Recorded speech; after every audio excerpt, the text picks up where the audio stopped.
Pada video kali ini kami akan membahas mengenai bromometri dan bromatometri.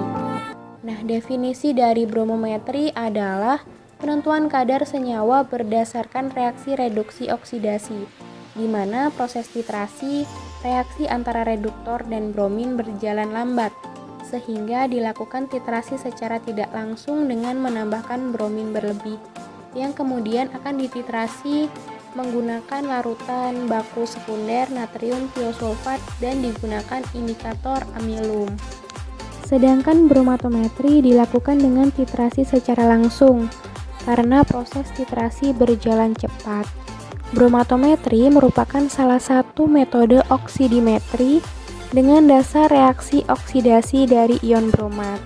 Di sini dilakukan titrasi langsung menggunakan larutan baku primer kalium bromat dan menggunakan indikator metil merah.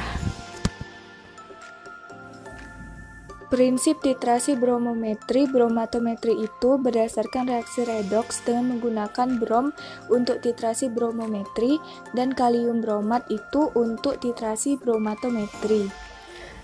Pada titrasi bromometri bromatometri ini biasanya menggunakan dua indikator, yaitu indikator amilum atau metil merah, di mana indikator amilum itu akan berubah warna menjadi warna biru sampai hilang, sedangkan metil merah itu akan berubah warna menjadi merah sampai hilang atau warnanya itu agak kemerahan. Tujuan dari titrasi bromometri dan bromatometri itu adalah untuk menetapkan kadar dari suatu senyawa aromatis, contohnya adalah fenol. Titrasi bromometri bromatometri melakukan penetapan kadar fenol dengan titran berupa larutan natrium tiosulfat. Pembakuan larutan natrium tiosulfat dilakukan dengan mentitrasi larutan natrium tiosulfat dengan campuran larutan kalium iodat dan kalium iodida dalam suasana asam berupa asam klorida, sehingga dihasilkan larutan berwarna kuning muda, kemudian ditetesi indikator amilum 0,5%, sehingga larutan berubah menjadi warna biru dan perlahan warna biru menjadi bening. Larutan kalium iodat dan kalium iodida dalam suasana asam bereaksi dengan natrium tiosulfat menghasilkan iodium bebas untuk mengoksidasi ion tiosulfat menjadi ion tetrationat. Penambahan indikator ditambahkan saat menjelang titik akhir untuk memperjelas warna yang terlihat dengan adanya warna biru, karena iodium bereaksi dengan amilum. Penetapan kadar fenol digunakan sampel fenol sebanyak 10 mili dengan massa jenis fenol sebesar 1,07 gram per mili, sehingga didapat sampel sebanyak 10.700 mg. Sampel fenol ditambahkan larutan kalium bromat dan kalium bromida dalam suasana asam berupa asam klorida pekat. Kemudian ditambah kalium iodida dan dititrasi dengan larutan natrium tiosulfat sehingga larutan berwarna kuning. Kemudian ditetesi indikator amilum menghasilkan perubahan warna menjadi biru yang kemudian menjadi bening. Adanya kalium kromat dan kalium bromida mengubah bromat menjadi bromida.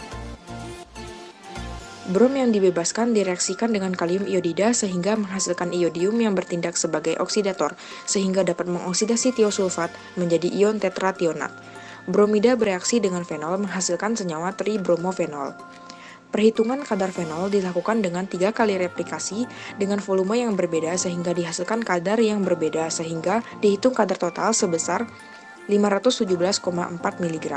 Kemudian masing-masing persen kadar dihitung sehingga didapat persen kadar total fenol yaitu 4,83%. Dan persen kadar rata-rata fenol didapat sebesar 1,61%. Penetapan kadar dengan metode bromometri dan bromatometri ini sama-sama didasarkan pada reaksi redoks. Yang membedakan antara keduanya, pada bromometri, titran yang digunakan adalah berupa natrium tiosulfat, sedangkan pada bromatometri, titrannya berupa kalium bromat. Selain itu, jika dilihat dari indikatornya, bromometri menggunakan indikator amilum, sedangkan pada bromatometri menggunakan indikator metil merah. Selain itu, perbedaan lainnya terdapat pada saat waktu penambahan indikator. Pada metode bromometri, indikator ditambahkan menjelang titik akhir titrasi, sedangkan pada metode bromatometri, indikator ditambahkan pada awal titrasi. Penambahan indikator sangatlah penting. Warna kuning pucat didapatkan akibat pelepasan bromin, namun warna tersebut sangat pucat dan lemah. Untuk itu, perlu ditambahkan indikator untuk memperjelas penentuan titik akhir titrasinya, sehingga hasil titrasi yang didapatkan akan lebih akurat. Terakhir, penambahan HCl dimaksudkan sebagai pembawa suasana asam agar reaksi terjadi lebih cepat. Baiklah, sekian dari kelompok 5. Saya akhiri. Wassalamualaikum warahmatullahi wabarakatuh.